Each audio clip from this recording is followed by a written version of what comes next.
Welcome to our channel. Today we how to restore your printer in Windows 11 using HP Smart Beginner Guide step by step clearly. Open your Windows 11 device. Locate the Start menu at the bottom left corner of your screen. Click on the Start menu to open it. Type HP Smart into the search bar. Select the HP Smart app from the search results. Once the app opens, look for the printer you wish to restore. If your printer is not listed, click on the plus icon to add it. Follow the prompts to connect to your printer. After adding your printer, click on it to access the printer settings. In the printer settings, look for the Printer Maintenance option. Select Printer Maintenance to see available options.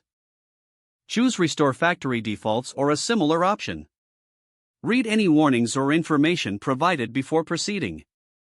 Confirm the restoration by clicking Yes or OK. Wait for your printer to reset to its factory settings. Once the process is complete, the app will notify you. If needed, set up your printer preferences again. Test your printer to ensure it's functioning correctly. Now your printer is restored and ready to use. If the page does not load, refresh the browser or try again in a private or incognito window.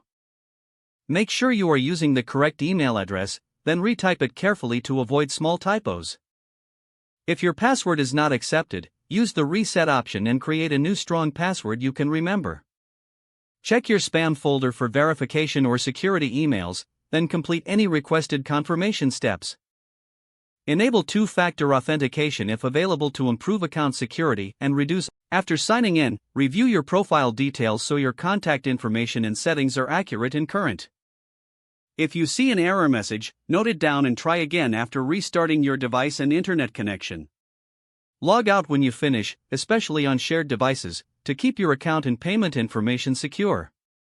If the page does not load, refresh the browser or try again in a private or incognito window.